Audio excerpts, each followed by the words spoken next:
वरणीय सभापति महोदय, सम्माननीय प्रधान शिक्षक तथा शिक्षयित्री वृंद और मोर छोट बड़ भाई और भौणी मैंने समस्त को पवित्र स्वाधीनता दिवस उपलक्षे अनेक शुभेच्छा और शुभकामना। पवित्र स्वाधीनता दिवस पालन अवसर में प्रथम मोर सुजल सुफल रत्न करवा भारत माता को विदेशी हाथ उद्धार कर जो महापुरुष और महामनीषी मैंने निज जीवन को तिल तिल कर विसर्जन कर श्रीचरण में मोर अतुर सम्मान यथोचित भक्ति सुमन अर्पण कर मोर चिरमस्या प्रधान शिक्षक तथा शिक्षयित्री वृंद आज पवित्र मुहूर्त में मत कि कहबार सुजोग देने आंतरिक कृतज्ञता ज्ञापन करुच्ची। तसहित मोर कथन कौन त्रुटि विउचित है उदार हृदय क्षमा देवे बोली मुझे आशा बहन करुच्ची। हे मोर प्रिय भाई भौणी मैंने मुझे ये स्मरण कर चाहे 1947 मसीहा अगस्ट मास 15 तारिख दिन आम जो स्वाधीनता प्राप्त कलु ताहा मास नुहे कि 2 मास नुहे वर्ष नुहे कि 2 वर्ष नुहे बर ताहा हजार हजार लोकों आत्म बलिदान और कठिन संग्राम फल से परम योद्धा मान देश प्रेम निस्वार्थ उद्यम फल ए देश मिला मुक्ति इंग्रेज शासकों पंचारू आम देखी स्वाधीनतार स्वाद मिलता छाती हाथ बाड़ी पासपोर्ट मानी कहबार सुजोग आम स्वाधीन देशर सन्तान हाँ स्वाधीन देशर नागरिक मुक्त आकाशर विहंग मुझे आलोकपात करने को चाहिए कि तार केमी यह देश इंग्रेज कंपनी मुक्ति करता कठिन संघर्ष इंग्रेज मैंने आशा पूर्व ए देश छोट छोट राज्य मानक विभक्त हो सारी भितर लगी कौन मन मिलना से दुर्बलतार सुजोग नहीं से आम देश उपर पकड़े नजर ए देशर धन संपत्ति करदेला अंश ए देशर उत्पादित खर्च बालुपा पड़ा तीक्ष्ण नजर कड़े बड़े कौशल आम देशर शासन धरी हाथ नहीं आरंभ कले निष्ठा दमन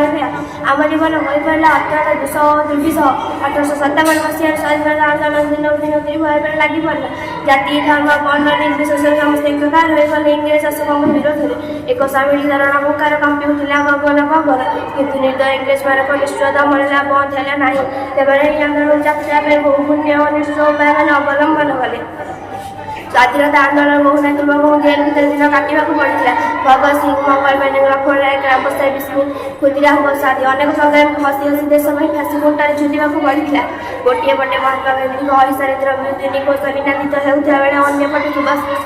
अतिरक्त दिया मुझे तुमको स्वाधीनता देवी परिपूर्ण गंभीर नादर भगवान भगवान प्रकपित होता दीर्घ समय पराधीनता पर 1947 मसीहा अगस्ट मास 15 तारिख दिन ए देश देखिला स्वाधीनतार प्रथम सूर्योदय स्वाधीनता लाभ कर दीर्घ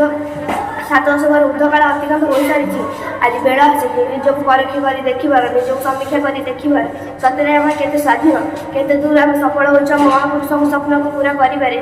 दूर आम सफल हो महात्मा गांधी रामराज्य प्रतिष्ठा करें आज भी ए देशर कोटि कोटि नारायण हृदय कष्ट उठी पारे स्वाधीनतार प्रकृत संज्ञा कौन आम से इंग्रेज मान हाथ आम शासन नहीं आसला हाथ को केवल से स्वाधीनता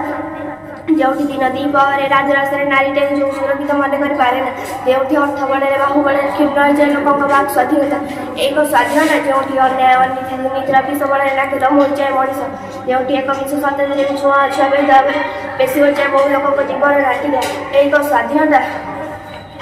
आज समाज ये सब समीक्षा कर देखार आज बहु लोग दारिद्र सीमारेखा द्वारा चापी रही निरक्षरता कुसंस्कार अंधविश्वास अंधकार दूर आम संपूर्ण रूप सक्षम होइनु बेड़ था सचेतन होगा पड़ा आम देश को आगे बढ़ावा पड़ो ये प्रिय भाई भौणी मैंने चलो स्वाधीनता दिवस बावन मुहूर्त आम शपथ नेबा आम देशर स्वार्थ निज स्वार्थ को जलांजलि देश सेवा जो नियोजित करवा जातिर मैत्री प्रेम सद्भावना महामंत्र दीक्षित हो